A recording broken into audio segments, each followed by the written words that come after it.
बात अब बिहार की चुनावी राजनीति के करेंगे और आज यहां से 4 बड़ी खबर सामने आई हैं। पहली खबर एनडीए कैंप से है, जहां बीजेपी अध्यक्ष जेपी नड्डा ने पटना में पार्टी के नेताओं के साथ मीटिंग की है, चुनाव की रणनीति बनाई। दूसरी खबर महागठबंधन कैंप से है। मुजफ्फरपुर में तेजस्वी यादव ने बाबा साहब भीमराव अंबेडकर की मूर्ति का अनावरण किया। इसे दलित वोटों की सियासत से जोड़कर देखा जा रहा है। तीसरी खबर यह है कि तेजस्वी यादव की अकेले यात्रा पर निकलने की खबर को लेकर सियासत होने लगी है। और चौथी खबर यह है कि जेडीयू के बाद अब बीजेपी ने भी उम्मीदवारों का ऐलान शुरू कर दिया है। इससे एनडीए में खटपट का नया राउंड शुरू हो गया है।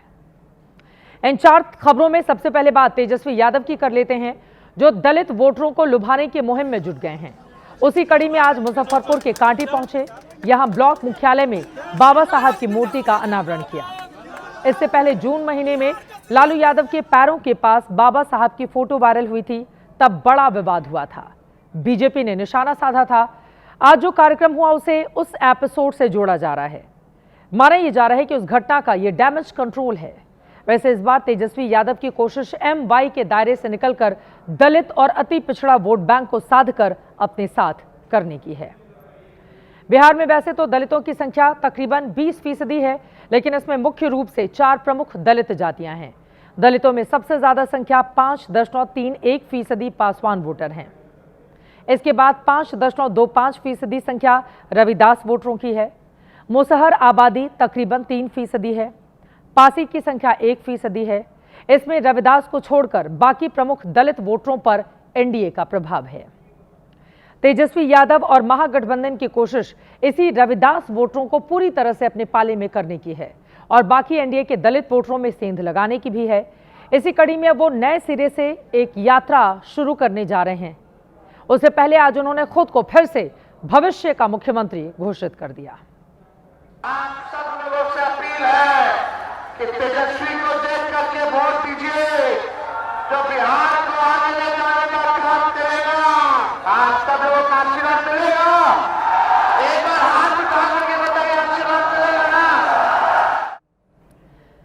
तेजस्वी यादव ने कल ही ऐलान किया है कि 16 सितंबर से वो यात्रा शुरू करेंगे। इस बार अकेले उन जिलों में जाएंगे जहां राहुल गांधी के साथ नहीं जा पाए थे। आज गिरिराज सिंह ने इस पर निशाना साधा, जिसने राजनीति का पारा गरमा दिया है। क्या करेंगे बेचारे, कांग्रेस का चिरोड़ी किए, खुशामद किए, राहुल गांधी का नाम प्राइम मिनिस्टर तक घोषित किया तेजस्वी यादव ने, और तेजस्वी यादव ने इनको मुख्यमंत्री का नाम भी नहीं घोषित किया। तो अब तो अपना रास्ता अलग चुन रहे हैं, अगर अपनी यात्रा अलग कर रहे हैं। ये बताता है कि इंडी गठबंधन केवल स्वार्थों से जुड़ा हुआ है। गिरिराज सिंह ने तेजस्वी को अकेले यात्रा निकालने पर घेरा तो पलटवार में आरजेडी और कांग्रेस के नेता भी कूद पड़े।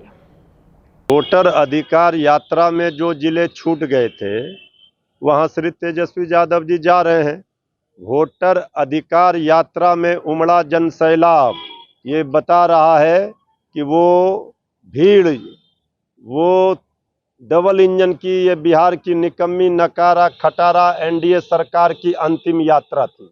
राहुल गांधी, तेजस्वी यादव दोनों एक ही है।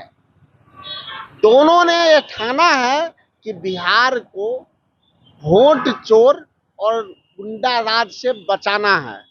इसीलिए भारतीय जनता पार्टी को लगा है अब पैर से जमीन खिसक गई है। दरअसल कांग्रेस और आरजेडी की कोशिश ये बताने की है कि राहुल तेजस्वी एक हैं, लेकिन जिस तरह से सीएम के सवाल और सीटों के बंटवारे को लेकर खबरें आ रही हैं, वो इसका संकेत तो हैं कि अंदर खाने दोनों दलों में सब कुछ सामान्य नहीं है। उधर सब कुछ सामान्य तो एनडीए के भीतर भी नहीं है। सीट बंटवारे को लेकर पहले से ही प्रेशर पॉलिटिक्स चल रही है। अब आपस में भी जूतम पैजार की शुरुआत हो गई है।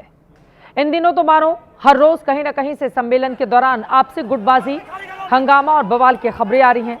आज भी जमुई में मंत्री और पूर्व एमएलसी के समर्थक मंच पर आपस में भिड़ गए। बड़े नेताओं की मौजूदगी में हंगामा हुआ। काफी देर तक अफरा तफरी मची रही, नौबत मारपीट तक जा पहुंची। माननीय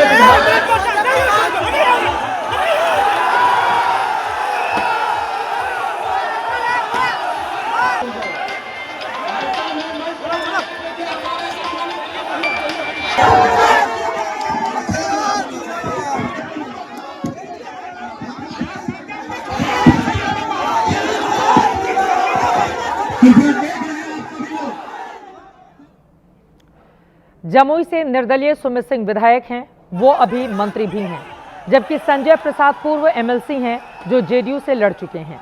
इस बार दोनों जेडीयू के टिकट के दावेदार हैं।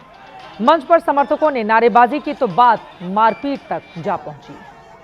अभी बिहार के हर विधानसभा क्षेत्र में एकजुटता दिखाने के लिए एनडीए का सम्मेलन हो रहा है और इसी में इतने बवाल की तस्वीरें आ रही हैं। सम्मेलन में अब जिस तरह से उम्मीदवारों का एक तरफा ऐलान शुरू हो गया है, उससे बाकी सहयोगियों को बेचैन कर दिया है। पहले नीतीश ने राजपुर में कैंडिडेट घोषित किया, तो आज मोतिहारी में मंगल पांडे ने प्रमोद कुमार को बीजेपी उम्मीदवार बता दिया। इस पर चिराग की पार्टी एलजेपी ने कड़ा ऐतराज जताया है। इससे कमल फूल खिलाइएगा ना, और राधा मोहन जी का जो सपना है कि एक भी सीट इस जिले से कोई दूसरा नहीं जीते, तो कोई नहीं जीतेगा ना।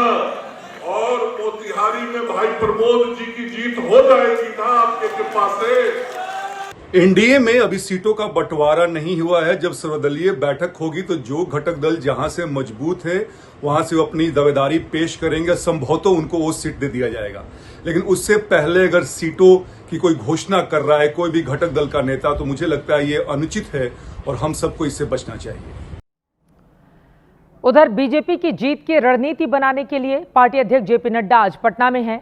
बीजेपी कोर ग्रुप की बैठक से पहले सरकार की मुसीबत बढ़ाने के लिए बीजेपी दफ्तर के बाहर बड़ी संख्या में विशेष सर्वेक्षण संविदा कर्मियों ने प्रदर्शन किया। नतीजा हुआ कि जेपी नड्डा की मीटिंग की लोकेशन बदल दी गई। इस कॉन्ट्रैक्ट कर्मचारियों की इनकी मांग है कि फिलहाल इनके खिलाफ की गई कार्रवाई वापस ली जाए, इन्हें फिर से ड्यूटी ज्वाइन करने का मौका दिया जाए। राजस्व एवं भूमि सुधार विभाग ने संविदा कर्मियों की हड़ताल को गलत मानते हुए 7,000 कर्मचारियों की सेवा समाप्त कर दी थी। इसको लेकर वो बीजेपी दफ्तर के बाहर लगातार प्रदर्शन कर रहे हैं। रात को भी बीजेपी दफ्तर के बाहर सड़क पर बैठकर इन लोगों ने धरना प्रदर्शन किया। दिन में भी इनका कार्यक्रम जारी रहा।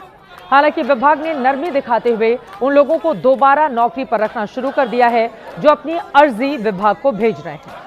विभागीय आंकड़ों के मुताबिक 710 से अधिक कर्मियों ने पुनर्बहाली के लिए आवेदन जमा किया है। इनकी मांग है कि बर्खास्तगी खत्म करके 60 साल तक के लिए नियमित नौकरी दी जाए। बीजेपी दफ्तर के बाहर डिप्टी सीएम विजय सिन्हा ने इन लोगों से मुलाकात की है। सरकार जिसको नौकरी दिया है उसके साथ पूरी सहानुभूति रखती है और इनको जो लोग वर्गलाते हैं वो इनके भविष्य के साथ खिलवाड़ कर रहे हैं। हमने समझाया और आग्रह किया है कि माननीय मंत्री जी से मिल लो, समस्या का समाधान वार्ता और शांति में है और सरकार हर नौजवानों के लिए सकारात्मक सोच रखती है।